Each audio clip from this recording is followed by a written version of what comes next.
Bienvenidos, soy Adolfo Rodríguez y estamos en un programa de Contrataciones al Día. Estamos muy contentos el día de hoy porque estamos iniciando la transmisión a través del canal de cable BHTV y como siempre a través de nuestras plataformas de CEPEC Perú en Facebook y YouTube. Estamos muy emocionados por esto, queremos que todos puedan seguirnos en este programa que busca llevar a todos los hogares actualidad en el tema de contratación y abastecimiento público. Vamos a una breve pausa y venimos con la primera parte del programa.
Bienvenidos nuevamente a Contrataciones al Día. En este bloque de actualidad normativa queremos poner en conocimiento de todos que se viene implementando por el OCE el programa de vigilancia ciudadana en contratación pública. Ha salido esta semana esta noticia donde el OCE apertura esta nueva modalidad para que también tú como ciudadano puedas vigilar el desarrollo de las contrataciones públicas. ¿Cómo? Puedes entrar a la página web del OCE, tiene un comunicado y también a través de nuestro Facebook de Contrataciones al Día en nuestra página web para poder ver el link de cómo inscribirte, cómo participar en este programa que busca, como digo, hacer vigilancia ciudadana a las contrataciones públicas en tu localidad, ¿no? Para esto los requisitos son muy simples, tienes que tener más de 18 años, no ejercer cargos políticos, ¿no? Ni estar afiliado a ninguna organización pública, ni tener antecedentes penales, entre otros. Entonces vas a recibir capacitación, dice el comunicado, por parte del OCE, así que es una buena iniciativa, me parece, sobre lo que sería también la ayuda de la ciudadanía en lo que es la vigilancia de los procesos que se convocan a través del SEACE. Bien, vamos a ir a una pausa y después de la pausa vamos a venir con la primera sección del programa, la entrevista con la doctora Mónica Yaya. Ella ha sido presidenta del Tribunal de Contrataciones del Estado y vamos a tener un tema muy importante que es las controversias en la contratación pública. ¿Qué cosas son las controversias? Los problemas que se originan en la contratación pública. ¿Qué cosa hacer ante estas controversias? Vamos a estar con ella para que nos pueda explicar muy didácticamente seguramente esta parte. Bien, vamos a una breve pausa y volvemos.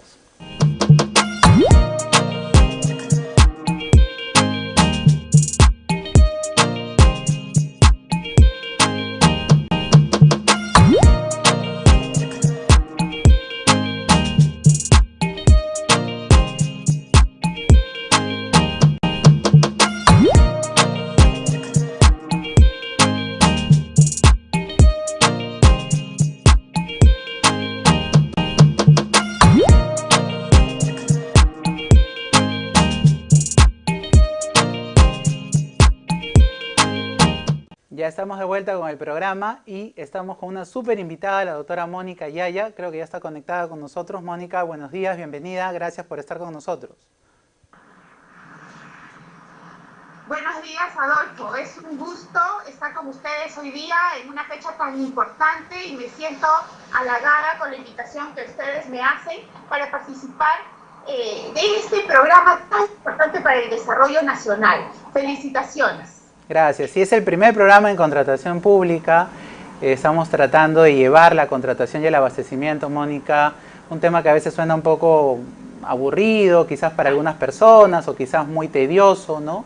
queremos justamente generar valor a través de este programa y con invitados como tú, que tanta experiencia tienes, has pasado por el Tribunal de Contrataciones del Estado, quiere decir que has visto miles de casos seguramente en contratación pública y estoy seguro que los televidentes van a estar muy contentos con lo que vamos a ver el día de hoy en la entrevista, ¿no? Y justamente el tema con el que vamos a iniciar el día de hoy la conversación es el tema de controversias en las contrataciones públicas. Y creo que todos se preguntarán, o algunos se preguntarán, ¿qué es una controversia, no? ¿Qué cosa es una controversia en la contratación pública? Sí, efectivamente, es importante que quienes nos escuchan y que seguramente muchos son proveedores del Estado, recuerden que tenemos dos tipos de controversias en un proceso de contratación con el Estado. Primero, antes que se declare quién es el definitivo ganador de la buena pro, estas controversias se resuelven cuando son montos muy grandes en el Tribunal de Contrataciones del Estado, del OCE, y cuando son montos menores, se resuelven en la misma entidad que convocó al proceso de selección.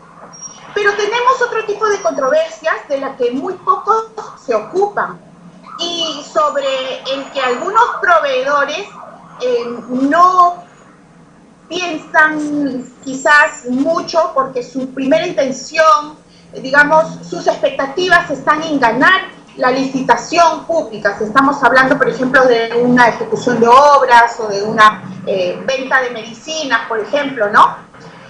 Casi siempre nuestros proveedores del Estado se centran todas sus expectativas y sus ilusiones en ganar el proceso de selección, en ser el ganador de la buena pro, en ser el que gane el contrato. Así es. Pero no advierten que hay una tercera fase en el proceso de contratación, que es el de la ejecución contractual, en donde se dan muchos problemas, empezando por la aplicación de penalidades y pueden terminar con la resolución del contrato e incluso llevar a el contratista ante el Tribunal de Contrataciones del Estado para ser inhabilitado temporalmente, por ejemplo. Entonces, es importante que los proveedores del Estado que nos escuchan sepan que también es importante, antes de participar en el proceso de selección, saber cuál va a ser el modo en que se van a solucionar las controversias durante la ejecución del contrato. Okay. No estamos hablando de las controversias normalmente llamadas apelación ante el Tribunal de Contrataciones del Estado, que es antes que se defina quién gana la buena pro, sino después que se firma el contrato, la parte de las controversias es fundamental. Y esto está previsto en buena medida en las mismas bases del proceso de selección, en una parte que casi nadie lee, que es la cláusula de solución de controversias que está en la proforma del contrato. Ok, que así es una de las partes finales de las bases. Creo que tienes mucha razón, Mónica. En este punto los proveedores se preocupan en ganar la buena pro. Incluso he visto muchos casos en los que ganan la buena pro y a veces ya no saben a lo que se han metido, ¿no? Recién cuando ya están ejecutando, cuando comienzan a generarse los problemas de cuáles son mis obligaciones reales, o de repente ahí recién se ponen a analizar, ¿no? No antes, sino como tú dices, están más preocupados en ganar como sea la buena pro, en el buen sentido de la palabra, y ya cuando están en la ejecución del contrato se dan cuenta de algunos aspectos que no habían considerado, que les van a comenzar a generar estos problemas que tú señalas, al margen de que a veces tampoco se preocupan mucho en los documentos que van a tener que tener para firmar el contrato, ¿no? Claro, es una parte previa, pero también es importante. Me ha pasado conocer muchos casos en los que proveedores que ya ganaron la buena pro recién se dan con la sorpresa que tienen que presentar, por ejemplo, una carta fianza, que es algo bastante conocido, pero también otras cosas como pólizas de seguros, ¿no? Como algún requisito que forme parte de las bases. ¿Qué pasa cuando un proveedor no presenta, gana la buena pro, vamos a ponernos en este supuesto, gana la buena pro y no presenta o no tiene cómo conseguir alguno de los documentos para poder firmar el contrato finalmente? ¿Qué le podría pasar a este proveedor? Bueno, no solamente pierde la posibilidad de firmar el contrato, sino que además será sometido a un proceso sancionador ante el Tribunal de Contrataciones del Estado, ¿no? Y que puede significar significar una pérdida económica adicional a la de no haber firmado el contrato y en el peor caso también un periodo de suspensión, ¿no? Entonces, normalmente a los alumnos interesados en saber más en contrataciones del Estado, pero sobre todo a los proveedores del Estado, que son en gran parte quienes me siguen en las redes y quienes asisten a algunas clases que puedo dictar, les digo, cuando ustedes ganen la buena pro, por favor, no celebren, no pierdan el tiempo celebrando, porque todavía no han ganado el contrato, y en segundo lugar, porque se viene la parte más difícil. Así es, es como celebrar por entrar a la universidad, sino hay que celebrar cuando ya terminas, que es la parte más difícil. Es cierto. Así es, a veces ganan la buena pro y como tú dices, ahí comienza, para todos los que están viéndonos, ganar la buena pro pues es ganar el proceso de selección. Yo como proveedor, cuando ya gano el proceso de selección, como dice la doctora Mónica, ahí ya tengo que cumplir lo que señalaba las bases, lo que señalaba los términos de referencia, y ahí se comienzan a generar varios problemas. Mónica, en tu experiencia, ¿cuáles son los mayores problemas que llevan a una controversia? Quiere decir, una controversia, para los que nos están viendo, que se genera ya un conflicto que no se puede solucionar, ¿no? Fácilmente entre la entidad y el contratista, porque ambos están obligados, ¿no, Mónica?, a ciertas cosas. Tanto la entidad está obligada a cumplir ciertas cosas y el contratista también está obligado a cumplir lo que ya señala los términos de referencia, el expediente técnico o las bases, ¿no? El documento con el que se ha contratado. Pero ¿cuáles son los problemas más recurrentes que tú has visto que generan controversia? Primero quisiera hablar en términos generales y luego en términos puntuales. A ver. El problema más recurrente durante la ejecución del contrato es que nos encontramos en una situación de desigualdad en la cual el proveedor se encuentra en una situación inferior a la del Estado.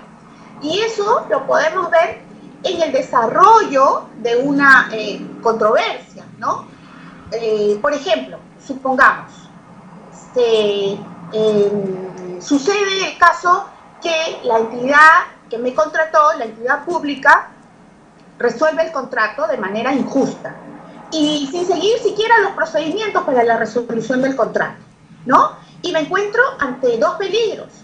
Uno, que es el de perder toda la inversión que hice para firmar ese contrato, y en segundo lugar, la posibilidad que me inhabiliten ante el organismo supervisor de contrataciones del Estado. Y lamentablemente, la entidad pública tiene posibilidades de ganar esta controversia, incluso habiendo recurrido a algunas artimañas para quitarme el contrato y dársela quizás a quien era su postor favorito, ¿no? Desde el inicio, muchas veces en el primer mes ya le están resolviendo el contrato a quien lo ganó, porque había un postor favorito y no pudo ganar pues el postor favorito, ese proceso de selección. Entonces la entidad pública comienza lamentablemente a hacerle la ejecución del contrato imposible a quien en buena lid lo ganó. ¿Cómo empiezan? Pues aplicándole penalidades que no corresponden hasta superar el 10%, estoy en un ejemplo, ¿correcto? Hasta superar el 10% de las penalidades y le resuelven el contrato.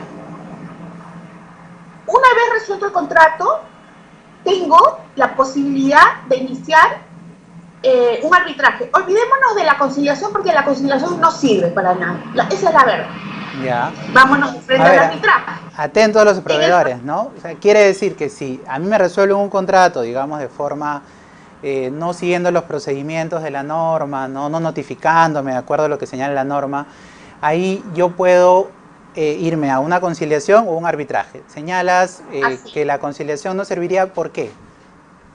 La conciliación no sirve no porque los centros de conciliación funcionen mal, sino porque el mismo funcionamiento del aparato estatal no facilita las conciliaciones. No hay una norma, no hay una disposición, no hay una política efectiva dentro de las entidades públicas, en el sector público o en el Ministerio de Economía y Finanzas, ¿no? Que es el que finalmente administra o gestiona todos los recursos, que diga positivamente, ¿no? Es necesario que en la medida que las conciliaciones puedan originar menos pérdidas para el Estado, es recomendable que se opte por la conciliación. No hay una disposición de ese nivel para los titulares de las entidades públicas. Entonces, por más que las normas sobre conciliación estén bien hechas y que los centros de conciliación funcionen correctamente, no hay un índice importante de solución de controversias a través de la vía de la conciliación. No por fallas, como digo, del centro conciliador, sino porque la política del Estado no es precisamente la de favorecer las conciliaciones, no sugiere, no recomienda, deja abierta posibilidad, pero siempre, digamos, como el mismo Ministerio de Economía y Finanzas, que es el que administra los recursos, ¿no? O el ministro del sector se echa para atrás y le dice, será tu responsabilidad decidir si concilias o no concilias. Y lógicamente el funcionario público, que es honesto, ante esa situación no quiere tener problemas y dice, no, yo no voy a aceptar ninguna conciliación. Si es que el contratista cree que tiene razón, que inicie su proceso arbitral. Entonces, cuando digo, olvídense de la conciliación que no sirve para nada, no es por los centros conciliadores, ojo, es por la mala política del sector público. Okay. Uno. Segunda parte. Cuando ya estamos en un proceso de arbitraje, seguimos, los que defendemos, sobre todo a los contratistas, seguimos en una situación de desigualdad que lo perjudica, que perjudica al contratista. Porque cuando se interpone la demanda, una de las primeras cosas que establece la institución arbitral, por ejemplo, es el pago de los gastos administrativos y de los honorarios arbitrales. Así es. Estos gastos administrativos y los honorarios arbitrales deben ser divididos en partes iguales. 50% debe ser pagada por la institución, por la entidad pública, la que contrató, y el 50% por el proveedor del Estado, por el contratista que demanda a la institución pública arbitralmente. Pero ¿qué pasa si la institución, si la entidad pública no paga los gastos administrativos y los honorarios arbitrales? De acuerdo a la ley de arbitraje y a los reglamentos arbitrales de la Cámara de Comercio de Lima, de la Pontificia Universidad Católica, si una de las partes no paga y el otro no lo sustituye en el pago, ¿no? Es decir, si el contratista no paga por la entidad pública que de mala manera resolvió el contrato, ese proceso arbitral se archiva. La demanda se archiva. Y lógicamente, ¿qué es lo que hace la entidad pública de manera, digamos, poco legal, una leguleyada, un acto de mala fe? Es no pagar. La entidad pública que incumplió con todo el procedimiento para resolver un contrato, no paga. Con lo que obligaría al contratista que tenga que económicamente al contratista que tuvo que demandarlo y que para que siga ese proceso arbitral tiene que asumir los gastos arbitrales y los honorarios de los árbitros que debió pagar la institución pública incumplida y que de mala fe le resolvió el contrato. Ok, perfecto. Entonces, Mónica, me piden una pausa muy breve, está muy interesante la conversación, estoy seguro que todos estamos aprendiendo, y no solamente aprendiendo, sino también conociendo más sobre este tema de qué es un arbitraje, qué cosa es una controversia. Te agradecemos mucho. Vamos a una breve pausa y volvemos en unos minutos con Contrataciones al Día. No se olviden de seguirnos en las redes sociales, de compartir el programa. Bien, vamos a una breve pausa y volvemos con Contrataciones al Día.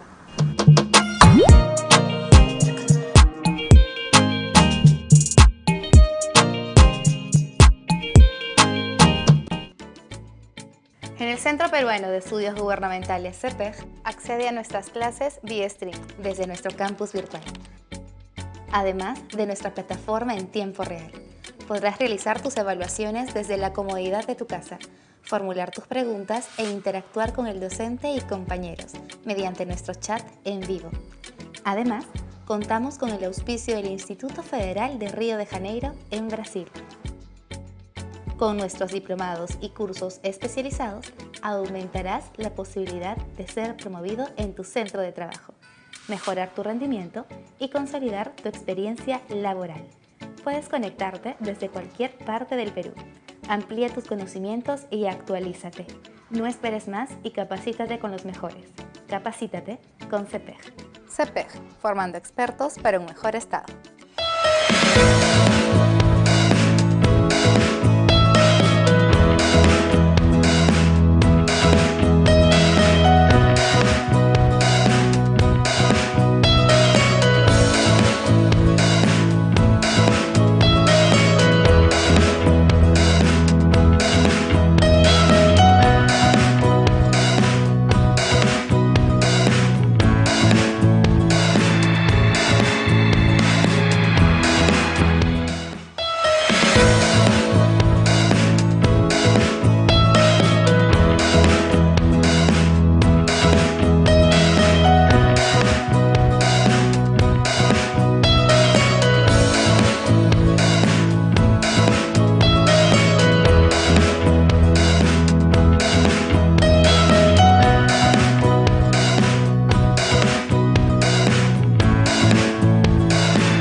Estamos de vuelta ya con la doctora Mónica Yaya en Contrataciones al Día y estábamos hablando del tema justamente de solución de controversias. Mónica, señalabas que para poder acceder el proveedor ya a un arbitraje, ¿no? Se tiene que, pues, en el caso de que la entidad no cumpla con el pago que le corresponde, pues una de las dos partes, o en este caso el contratista, tendría que asumir todo, ¿no? Para poder ser aceptado el inicio del arbitraje. Yo te quería preguntar, y para todas las personas que nos están oyendo seguramente, en forma fácil, ¿no? Sencilla, ¿qué pasos tiene el arbitraje, ¿no? ¿Por qué demoran tanto muchos arbitrajes? Yo he tenido la oportunidad de estar asesorando a algunos gobiernos regionales, obras paralizadas, ¿no? Que se han ido a arbitraje, que están en arbitraje muchos años, muchas veces, por problemas justamente, para que la gente lo entienda, de controversias, ¿no? Problemas donde no se define de quién es la obligación, por lo tanto tiene que un árbitro, ¿no? Un centro de arbitraje definirlo. Pero mi pregunta puntual, Mónica, es ¿por qué demora tanto un arbitraje? ¿Cuáles son los pasos que se siguen en un arbitraje? Bueno, los pasos que se siguen en un arbitraje son, en primer lugar, la invitación o el oficio que se dirige al centro arbitral para que, si es que estamos hablando de un arbitraje institucional, ¿no?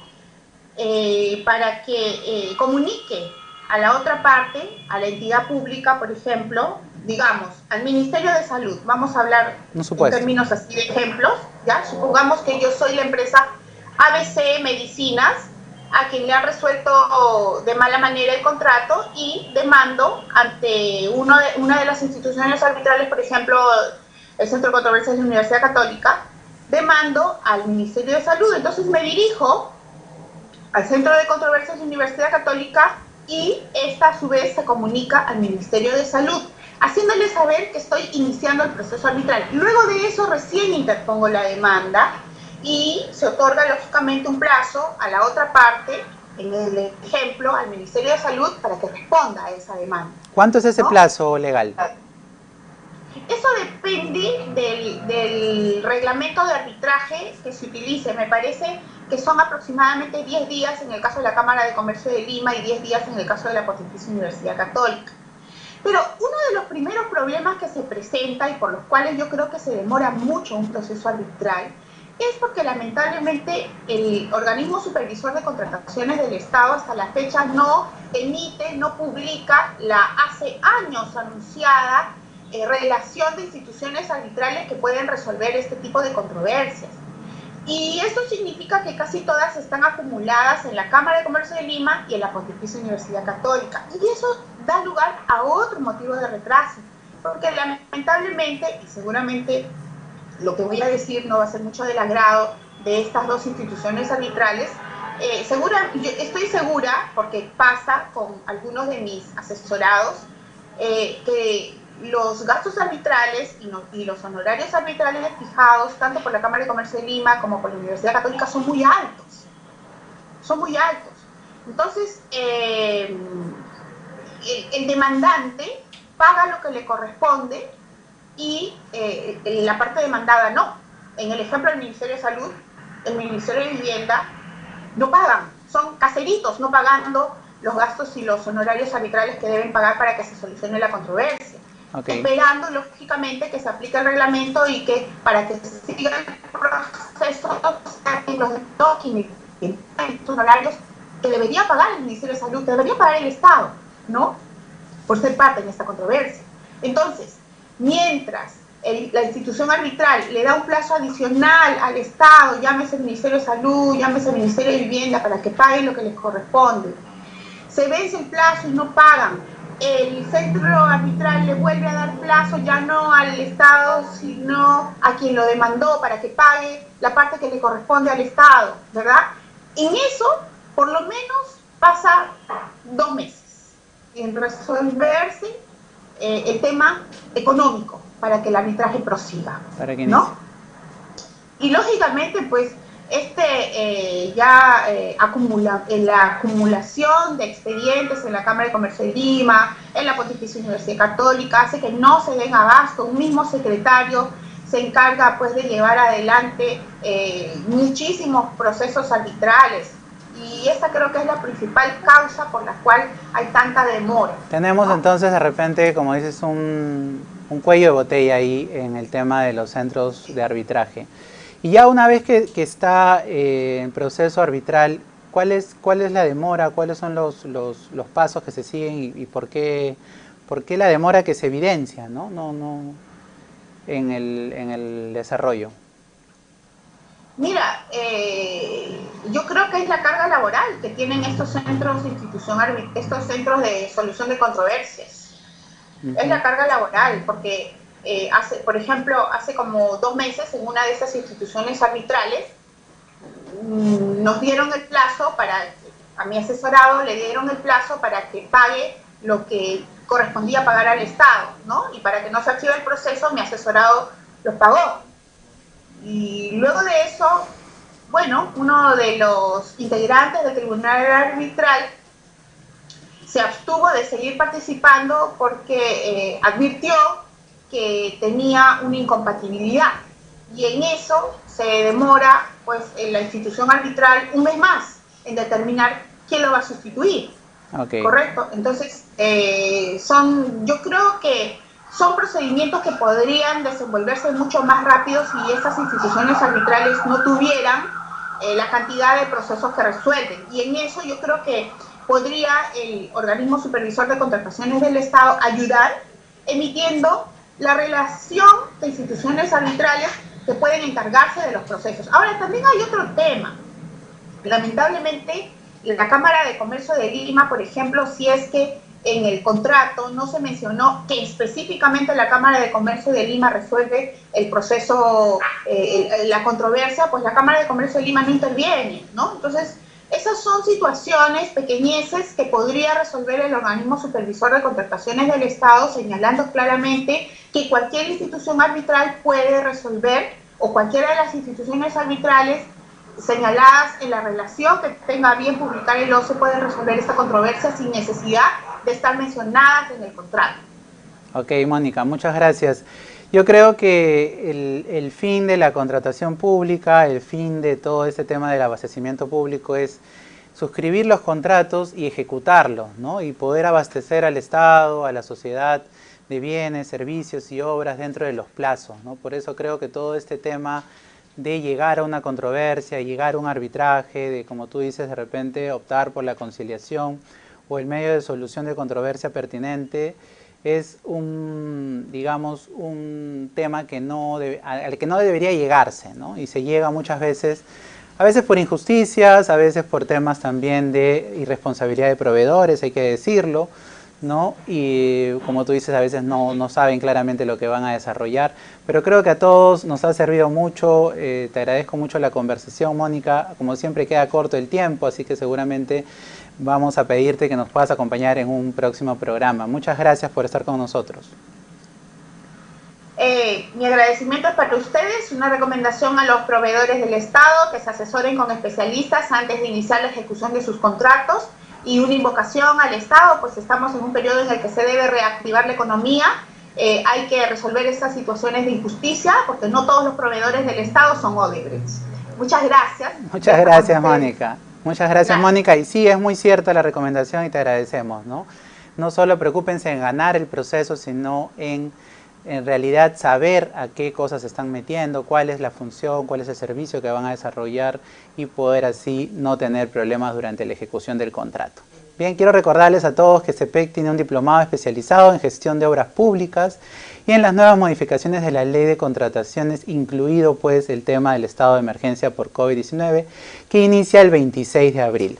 Así que todos están invitados a poder participar en este diplomado, y tenemos otro diplomado en CEPEC que inicia el 27 de abril. Este es sobre contrataciones del Estado. Así que todos, para poder tener mayor información, pueden entrar ¿a dónde? A la página web de CEPEC Perú, al Facebook de CEPEC Perú también, para poder pedir más información y tener más información sobre estos super diplomados que tienen certificación universitaria y con los que ustedes pueden desarrollar mejor sus capacidades, con super profesores y super docentes también. Vamos a un corte y volvemos con el doctor César Candela para hablar sobre las bases electrónicas en las contrataciones del Estado. Una pausa muy breve.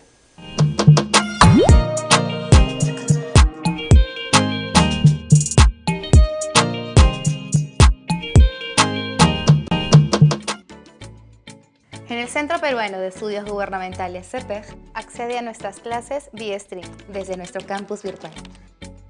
Además de nuestra plataforma en tiempo real, podrás realizar tus evaluaciones desde la comodidad de tu casa, formular tus preguntas e interactuar con el docente y compañeros mediante nuestro chat en vivo.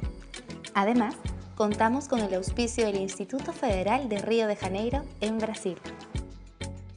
Con nuestros diplomados y cursos especializados, aumentarás la posibilidad de ser promovido en tu centro de trabajo, mejorar tu rendimiento y consolidar tu experiencia laboral. Puedes conectarte desde cualquier parte del Perú. Amplía tus conocimientos y actualízate. No esperes más y capacítate con los mejores. Capacítate con CEPEG. CEPEG, formando expertos para un mejor estado.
Estamos ya de vuelta en Contrataciones al Día y vamos a tener la participación en este instante del doctor César Candela.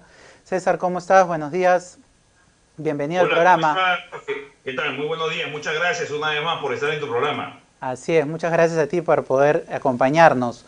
César es un abogado con mucha experiencia en el tema de contratación pública. ¿Qué te pareció la conversación con la doctora Mónica Yaya? Hablábamos de las controversias en la contratación pública, ¿no? Los problemas que surgen y cómo se resuelven. Bueno, Mónica siempre tan didáctica, hemos estado en la misma gestión mientras que era presidente del tribunal. Bueno, el suscrito estaba en el consejo directivo de la institución y por supuesto que conoce muy bien el tema de contrataciones, ¿no? Y bueno, no deja de tener razón respecto al enfoque, o mejor dicho, a la precisión de que los costos de los centros arbitrales de la Cámara de Comercio de Lima, como en la Universidad Católica, son sumamente altos. Es más, me voy a permitir adelantar y comentar de que estamos creando el Centro de Arbitraje de la Universidad San Martín de Porres, justamente para lograr una reducción del acceso a la justicia arbitral. Porque ¿cuántas empresas hacen un esfuerzo de buscar una solución a su controversia y tienen que pagar costos altísimos? Y te lo digo porque en más de un caso que tengo de algún cliente, de más de algún cliente, es increíble, ¿no? Por ejemplo, tienes que pedir un arbitraje para que te paguen y encima tienes que pagar un alto costo para que un tribunal te emita una resolución que además muchas veces es apelada por el procurador de la institución pública, alargando y haciendo extensiva la resolución y finalmente el cobro que está pendiente por hacerse. No sabes, es realmente tedioso y eso desanima también a las empresas privadas, ¿no? Así que a más descentralicemos la solución de controversias también, va a haber un mejor acceso a la justicia de los administrados y en este caso de los proveedores. Así es, creo que hay bastante que trabajar en ese sentido, ahora escuchándolos a ustedes que tienen tanta experiencia en estos puntos. Y creo que también, hay que decirlo, ¿no? Hay responsabilidad también en algunos contratistas, ¿no? Creo que claro, el tema es compartido entre las entidades del Estado, entre los proveedores. Creo que todos como sociedad tenemos que mejorar, ¿no? Temas de corrupción que también han llevado muchas veces a esto. Y creo que se tiene que evitar, como yo decía, ¿no? No creo que esa sea la solución solamente, sino tratar de evitar llegar a una controversia, ¿no? Bueno, de hecho, los nuevos mecanismos que se están utilizando en nuestro sistema de compras públicas, como el G2G, apuntan a un proceso de solución de controversias durante la prestación del contrato. Explícanos Y qué es el G2G para todos los que nos están viendo y escuchando, por favor. claro que sí. Los panamericanos han sido el primer ejemplo del uso de un convenio de gobierno a gobierno con otro británico que nos asiste técnicamente con mecanismos y fórmulas en aras de acelerar la ejecución de las obras. Lo exitoso de los panamericanos fue el uso de este mecanismo que permitió inclusive que las controversias se resuelvan durante la ejecución del contrato, a diferencia de la espera de resolución de controversias después de la ejecución, que es como habitualmente sucede con la aplicación de la ley de contrataciones que nos rige. Entonces yo vengo sugiriendo, por ejemplo, insertar estos mecanismos dentro de la ley, pero además te cuento que durante el gobierno del señor Vizcarra se aprobó un programa que se llama Arranca Perú, con el objetivo de acelerar la ejecución de obras, y para ello se aprobó este programa, y dentro de este programa ya se utiliza este mecanismo de solución de controversias durante la ejecución. Le decimos G2G, en realidad es una forma de decir convenio de gobierno a gobierno. Ok, y este convenio de gobierno a gobierno, ¿consideras que es una opción bastante moderna y eficiente para poder desarrollar, sobre todo proyectos grandes, entiendo, ¿no? A ver, todo depende con qué ojo lo mires. En principio, es un costo para el Estado suscribir esto, porque no es que el país con el que se firma el convenio venga y nos dé una asesoría porque son buenas personas y bueno, no. Vienen aquí, recogen sus experiencias y nos cobran por ello. Por ejemplo, en la reconstrucción con cambios, que todos esperamos que ya se cubran las obras de hace más de 4 años, se está usando esta figura porque hay un gran porcentaje, unos 6.000, 7.000 millones de soles también, que se necesita ejecutar con velocidad. Se ha vuelto a suscribir un convenio de gobierno a gobierno para usar este mecanismo, y esto nos va a implicar un costo, por ejemplo, de 400 millones de dólares. Con 400 millones de dólares yo creo que tú mantienes un estándar de capacitación masiva a nivel nacional de funcionarios de todos los niveles. Eso, ¿no? Entonces, Eso es lo que cuestionan, ¿no? Si el firmar un exacto. convenio gobierno a gobierno en realidad es lo más viable para solucionar un problema del momento, ¿no? Como tú dices, implica un costo para el Estado. ¿Cuánto involucra a los funcionarios, a las personas que tanto trabajo necesitan también, además? Y cómo intervienen directamente los contratistas nacionales, ¿no? Pero claro, ¿por qué te digo que además no sale ese costo? Sino que además tenemos otro costo. El flujo de funcionarios que esté involucrado en cualquier contratación para la compra de un bien, servicio o construcción de obra en la entidad pública, ya sea municipio, gobierno regional o ministerio, tiene un sueldo. Así es. Y el sueldo se paga para realizar un trabajo. ¿Y cuál es ese trabajo? Convocar procesos. Entonces, sigues pagando sueldo a los funcionarios, pero además pagas a un extranjero para que te capacite. Está bien, si hay algo bueno para traer, se trae, pero tenemos que insertar ese modelo y utilizarlo ya dentro de tal forma que no nos salga y nos haga saliendo caro, ¿no? Bueno, en fin, la carretera central, por ejemplo, que tantos años ha esperado una construcción, va a ser materia de un convenio con el gobierno francés para que ellos se encarguen de brindarnos la capacitación. Y finalmente, quienes ganan son los países grandes que tienen todos estos sistemas, pero también no hay que negar que se recortan los plazos de ejecución de las obras y se acelera la conclusión para el beneficio de la población. Tiene sus pros y sus contras, por eso te dije en un comienzo, todo depende del enfoque que le des, ¿no? Así es, y escuchando a los candidatos, ya hablando de temas ya más actuales, digamos, hay muchos que están de acuerdo con esto, hay muchos que no, ¿no? Entonces también ahí ya no vamos a entrar a hablar de temas políticos, pero digamos que en general he visto, ¿no? Y he escuchado que muchos candidatos están de acuerdo en esto y otros no tanto, ¿no? Sí, Adolfo, pero sí hay algo importante. La contratación pública es parte de las políticas públicas. Y las políticas públicas nos rigen a todos, privados, ciudadanos e instituciones públicas. Y si bien no se trata de decir quién propone algo bueno o algo malo, yo sí creo que cualquier candidato debió o debe tener, digamos, una bandera que permita fortalecer, así como ustedes están haciendo un gran esfuerzo con este canal, que permite el conocimiento de un tema que, como tú dijiste hace un momento, puede sonar aburrido, pero es tan importante porque las contrataciones justamente permiten que tengas un patrullero afuera que responda a la persecución, que tengas un excelente servicio de recojo de residuos sólidos, que tengas el colegio construido, los hospitales, así que en realidad es muy importante establecer. Mira, Chile tiene una secretaría especializada en el despacho presidencial para hacer el monitoreo de la ejecución de las contrataciones públicas. Y nuestro modelo es básicamente el que se recogió en el 2001 del sistema de compras chileno. Entonces, es interesante e importante tenerlo también ahí, ¿no? César, sí, te agradezco. Se ha implementado justamente el tema central de lo que íbamos a conversar. Se han implementado estas bases electrónicas. ¿Qué cosa van a aportar? ¿Qué cosa crees que aporte el hecho de, primero a las personas que nos están viendo, ¿no? De repente, ¿qué cosa es una base? Es el documento con el que se convocan los procesos, ¿no? Claro. El documento las reglas. Las bases pues son los requisitos que tienes que cumplir tú como proveedor para brindar el bien o servicio u obra. Lo que pasa es que la ley y el reglamento establecen en el marco global lo que debe estipular cada uno. Antes de que existan las bases estandarizadas, cada institución hacía sus bases. Entonces ya te puedes imaginar la cantidad de controversias que había. Claro, hace 14 años yo contaba que hacíamos unas bases de 2 hojas y a mi costado estaban haciendo unas bases de 15 hojas, ¿no? Y otros de 30 y así, bueno, cada uno hacía la base que quería. Efectivamente. Pero bueno. Entonces se decidió, la política actual de contratación pública tiene como horizonte la homogenización. ¿Qué quiere decir? Hacer todo lo más similar posible para que no haya posibilidad de errores o freno de ejecución de presupuesto. Estandarizar bases estándar significa que todas las entidades a nivel nacional y todos los proveedores están obligados a respetar esas condiciones mínimas que están colgadas en la página web del OCE. Que eso ya se viene utilizando hace años. Claro, eso ya se viene utilizando, pero es bueno que tu público lo entienda para que sepa de qué estamos hablando. Ahora, la base estándar electrónica que se acaba de aprobar es para obras.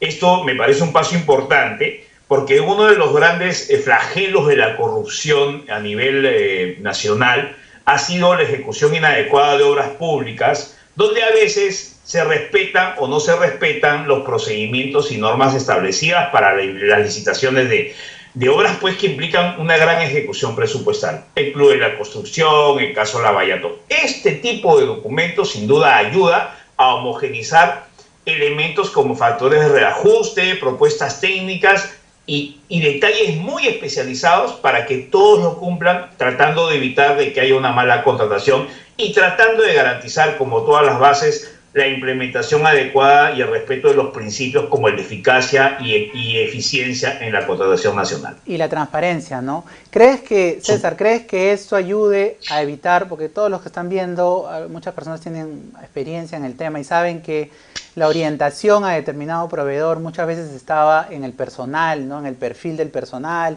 pedir pues, como ya dicen muchas veces, un extraterrestre, ¿no? Que tenga muchos requisitos, orientarlo a través de ciertos requisitos no técnicos. ¿Crees que la base electrónica permita evitar esto, mejorar esto? Sí, no, porque acuérdate que siempre el ingenio de aquellos que están en este flujo buscan la salida, ¿no? Dicen, echa la ley, echa la trampa. Es decir, esos vacíos se llaman elusión a la norma que aprovechan los operadores de la norma. Siempre las normas son perfectibles en el tiempo, por eso es que hay una constante modificación, ¿no? Así como la nueva ley, que fue el proyecto de nueva ley de contrataciones que fue publicada hace unos meses y que todavía estamos esperando sea presentada al Congreso, que no sé si llegue a verse en esta legislatura. Eso va a depender de las elecciones y el cambio de gobierno, porque una vez que hayan elecciones mañana y hay una segunda vuelta, probablemente, como parece, va a haber una transferencia de gobierno a gobierno que va a paralizar pues, el sector público y va a trabajar a media máquina, ¿no? Se va a ir el gobierno dejándonos una nueva ley de contrataciones para que le ejecute el otro. Yo no creo, la verdad que espero que no, porque sabes que sería terrible que se apruebe una modificación a un sistema tan importante en tan corto tiempo. ¿Y por qué te digo eso? En los últimos 2 años hemos tenido 2 modificaciones a la ley de contrataciones. Y cada modificación implica la capacitación urgente de miles de funcionarios y servidores públicos, implica el obligatorio conocimiento y aplicación de la norma de todas las empresas privadas, desde las micro, pequeñas, medianas, grandes. Y ese proceso de adaptación, Jorge, no es un proceso de un mes, es un proceso de meses, porque es como hacer viral el conocimiento de una noticia, pero el problema es que acá no es un comentario, es hacer viral o conocido a nivel nacional una implementación y un mecanismo que además necesita una nueva reglamentación. Ahora tenemos 3 o 4 regímenes legales, ¿ah? Ojo, ya no tenemos solamente una ley de contrataciones, tenemos una norma para la reconstrucción, tenemos un programa Arranca Perú, tenemos ejecución de obras a través de gobierno a gobierno. Mira tú, tenemos hasta las PMO, entre comillas, dentro del sector público y dentro del marco legal. Entonces, es un nivel normativo confuso. Y te voy a decir que lo ideal en todo sistema es que haya una sola norma que se aplique a todos para mejorar y facilitar su aplicación. ¿Crees que, bueno, esta propuesta tendría que involucrar, como tú dices, a todos los regímenes, no? Claro, es que mira, si hay algo que yo he aprendido desde mi humilde punto de vista en esta experiencia de la pandemia, es que nuestra legislación no ha tenido no ha estado preparada para recibir la contratación directa extensiva. Por ejemplo, la mayoría de miles de millones que se han gastado durante la pandemia y se vienen gastando se están haciendo a través de la contratación directa. La contratación directa es una alternativa que le da la ley al Estado, a cualquier institución, para comprar algo que se necesita por emergencia. El problema es que la idea era cubrir algo de necesidad inmediata. Pero ¿qué pasa si la necesidad se prolonga por un año, 2 o 3 años? Entonces lo que hay que hacer ya es insertar en la ley un capítulo especial para estos eventos, para no tener que estar comprando sin mayor control, porque finalmente es dinero de todos. Para no tener que regularizar, ¿no? Exactamente, exactamente. Entonces, por ejemplo, y lo otro es insertar algunos mecanismos para eventos como los de la reconstrucción del norte, porque ya hemos tenido Pisco, hemos tenido el fenómeno del Niño del 80 y tantos, entonces me parece que es necesaria una visión mucho más integral de la norma, ¿no? Y bueno, estamos siempre atentos para poder colaborar, así como yo, seguro, otros expertos o especialistas en el tema, ¿no? Sí, me parece muy importante lo que señala César respecto a la diversidad normativa que tenemos, respecto a todo esto, y que justamente hacen que la gente lo vea tan complejo, ¿no? Ni los especialistas que tienen más de 10 años pues llegan a conocer todo. Hay que saber ahora de muchas cosas para poder comprender. Mira, yo tengo 20 años en esta práctica de las contrataciones, que la verdad, además he participado en la redacción de las normas desde el año 2001, ¿no? En varias de ellas, y te puedo decir que es un mundo muy complejo para aquel que no está dentro de él y aquellos que buscan oportunidad. Y mira, el Estado es el primer comprador en el Perú. Hay una gran oportunidad ahí de poder crecer como empresa también, ¿no? Esa es una de las cosas que entusiasmaba a CEPEC Perú para tener este programa, y me entusiasma a mí como conductor el hecho de poder justamente llevarle a todo el mundo estos temas de la forma más simple posible y que todos nos involucremos, ¿no? Porque justamente creo que el ciudadano, todos los ciudadanos debemos estar involucrados de repente no ser especialistas en contrataciones, obviamente, pero sí conocer qué es un contrato con el Estado, cómo contrata el Estado, cómo puedo buscar oportunidades. Incluso tú, mira, que nos ves... Esto es muy simple, Adolfo, y disculpa que te interrumpa. En las clases que yo dicto siempre pongo una analogía para que los jóvenes que están en 20, 22 años entiendan cómo funciona, ¿no? A ti te dan un dinerito a la semana. ¿Cómo lo gastas? Eficientemente, en forma responsable o irresponsable. Así es. ¿No? ¿En qué lo gastas? ¿En ropa? ¿En golosinas? ¿En libros? ¿En qué lo gastas? ¿No? ¿O te compras una cartera o te compras una billetera? Llévalo al mundo público. Así es. ¿No? ¿En qué se gastan los recursos de todos? Tus recursos, nuestros recursos. Muchas gracias, César. Ha sido un gusto poder estar contigo. Nos ha ganado el tiempo, como siempre. Gracias. Estos temas son muy grandes. Muchas gracias. Esperamos tenerte en un próximo programa. Vámonos a un corte. Antes no se olviden seguirnos en nuestras redes sociales, CEPEC Perú, estamos en Facebook y también en el Facebook de Contrataciones al Día. Un corte y volvemos.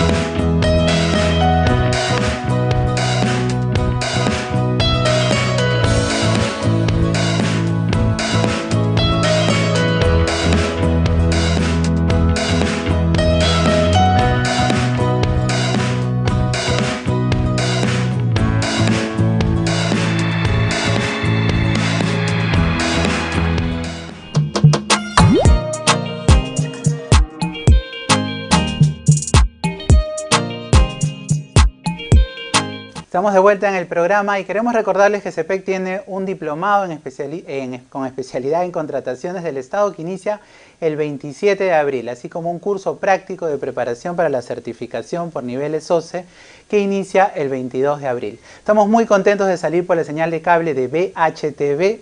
Este es el primer programa que se difunde a través de esta señal y estamos muy contentos de poder estar a través de esta señal abierta de cable. Queremos mandarles saludos a todas las personas que han estado conectadas el día de hoy. A Liz Bedón, Katy Paredes, Mus Mendoza, les agradecemos a todos por haber estado conectados el día de hoy. Muchas gracias por seguirnos, compartan el programa, nos vemos muy pronto el próximo sábado. Gracias.